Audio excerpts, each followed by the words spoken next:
Yo, what up? Welcome back to another video. And today we're talking about this giant metal box. And you might be wondering, what the fuck is this? This is a HP Proliant DL360p Gen 8. I would show you the badge, but this is very big and very heavy, so I'm not going to be showing you the front of it. I'm sorry. But this is a server. This is going to be my new server, which I may or may not film a video of getting this thing set up to be my new server at some point, but this is going to replace my current server, which is a Dell PowerEdge R410, because it has faster CPUs. It's 33% faster than the CPUs in my current Dell PowerEdge, and it has 4 more drive bays. So overall, this thing is just better. Let's go over some of what this thing can do and what it is. So first, I have to... so on the back here, we got interchangeable power supplies. So, or not interchangeable power supplies, these are hot swappable power supplies. There's just a lever that you push here. You can pull it out. 4 USB ports. This is the HP ILO port, serial port, VGA. This is an add-in network card from the owner that I got this from. And 2 10 gigabit SFP ports. I currently only have 1 SFP port populated with a gigabit module because 10 gig anything is super expensive. And none of my switching equipment can even do 10 gigabit, so what's the point of investing in 10 gigabit if I can't use any of it? But I got this server from a friend of a friend who apparently has too many servers or something and desperately wanted to get rid of this one, so I have it now. And eventually it is going to become my main server because it's just better. But let's open it. It's also got a nice thing over my PowerEdge. The PowerEdge has a thing that you're supposed to push down and slide back, and it's terrible. This, there's like a little button on here that you push, you lift up, this pulls up, and then you just lift it off. And there you go. So, this is the inside. There's a lot of fans here. There's about 1, 2, 3, 4, 5, 6, 7, 8. 8 fans. We got our 2 Sandy Bridge processors. I'll put what they are on the screen in post or something. And then I got this with, you can't see it, but there's another stick of RAM down there. 48 gigabytes of your DDR3. It's currently non-ECC, but when I replace my main server with this, I'll probably put its RAM in here, and that will give it like 128 gigabytes of RAM. These are the SAS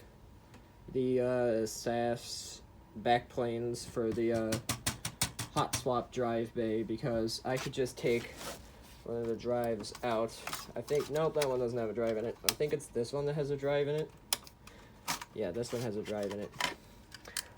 It comes with these sleds, which let you hot add drives to it. So, like, here I have the current boot drive.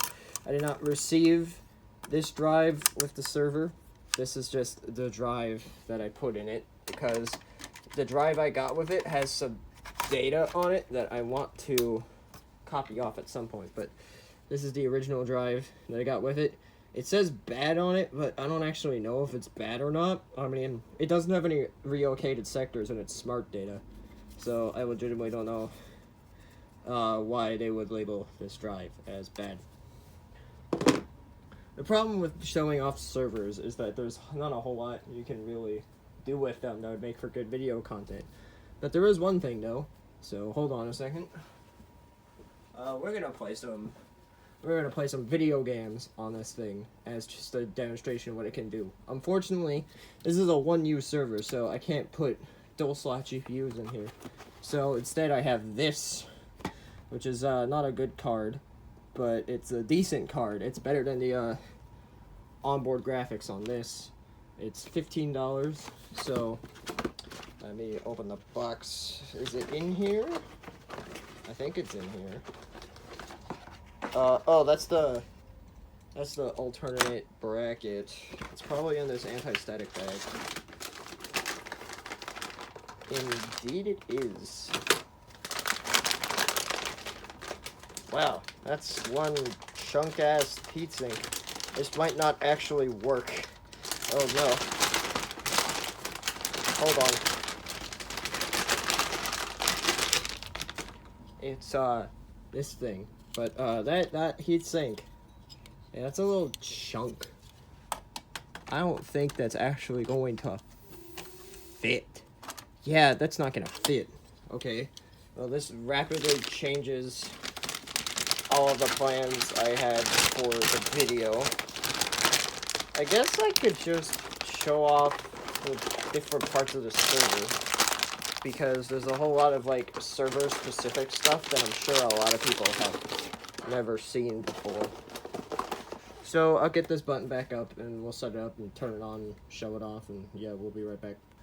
Okay, I plugged the server in. I have this keyboard set up to use with it, and, there is the sync master. So now we're going to turn on the server, which this will probably be very loud. I apologize. So I've pressed the power button. I need to flap this blanket down a little bit more. There we go. As you can see, this is HP's custom slop BIOS or whatever. It's just, yeah, HP slop BIOS. So this takes a billion years to boot. Also, I need to write down an IP address for something later.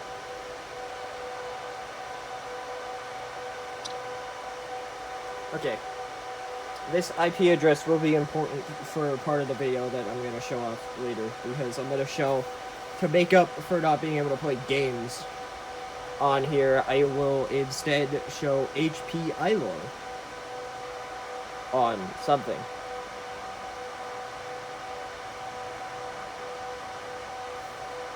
But yeah, first it goes through that, then it will go to this screen. Well, it will continue to boot very, very slowly. So I'm gonna let that sit for a little bit. And yeah, this is gonna take a very long time, because servers post very, very slowly.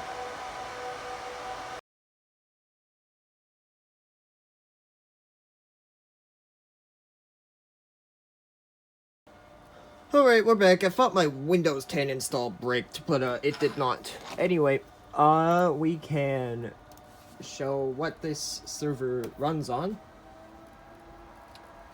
as it kicks up the fans to open about this computer. Oh my god. So, as you can see, we have a Intel Xeon E5 2650 at 2.5 gigahertz, or no, that's just 2.0 gigahertz. Sorry, I can't read. We have 48 gigabytes of RAM installed. No GPU installed. It's actually Matrox graphics, but for any server enjoyers in the crowd, you'll know that Matrox graphics are basically just like the bare minimum VGA chipset to have working video, and that's it.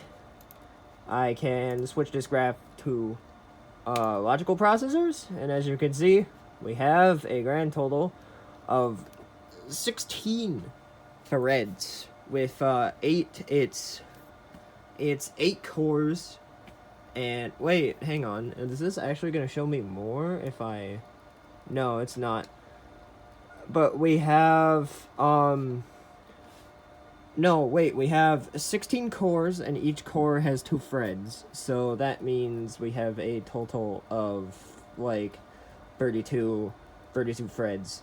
But, yes, that's a lot of cores and a lot of threads. And then we got 48 gigabytes of memory.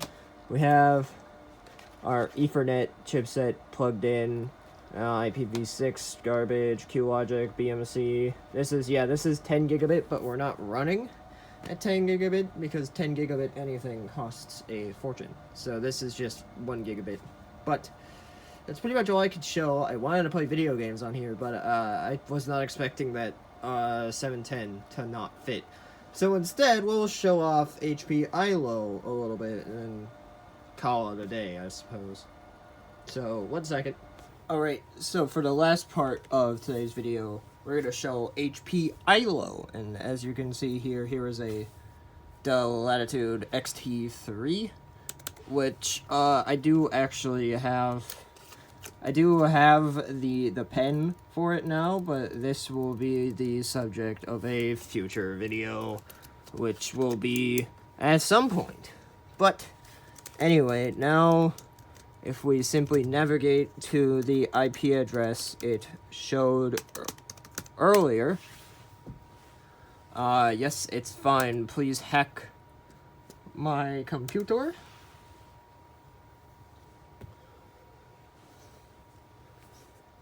Here it is. So we could do administrator. Wait, I fucked up my password. Okay, here we go. This is HP ILO. This is the equivalent to Dell's iDRAC, except it's on HP. So right off the bat, we have some neat features, like we can click the HTML5 remote console, and here it is. This is the computer itself running right now on the virtual console, because the virtual console allows you to like remotely install and use the BIOS and stuff while you're not even at the computer, which is pretty critical for most server things. It's a common feature of most servers to have that feature. Then there's other things we can go to, like we can go to system information.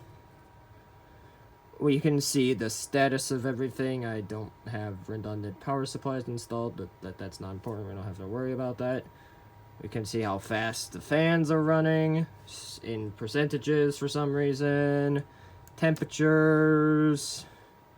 It even gives us a cool graph of hang on, let me scroll down. Hang on. It even gives us a cool graph of how hot each part of the server gets. It's all like really, really damn cool stuff. We can go to processors. Intel Xeon E5 2650. As you can see, there are 2 of them. 8 cores, 16 threads, so that's where the 16 cores and 32 threads come from. There's our cache information. We can go over to memory. Here's our memory information. As you can see, we have 24 gigabytes in each slot for 48 gigabytes of memory. Yeah, it's all just like really hyper boring stuff unless you're into servers. But yeah, I just wanted to make a quick video about this. Additionally, this was going to be playing video games on a server, but the graphics card was not going to fit.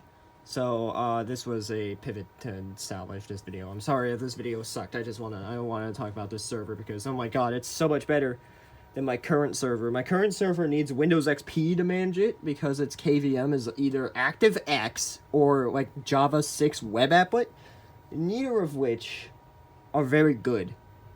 So having a modern way to manage the server without needing a Windows XP VM on hand is really nice. But that's pretty much all I got about this topic. You might see more videos about setting up this new server at some point, but who knows? I am incredibly lazy. But thanks for watching. I'll see you later.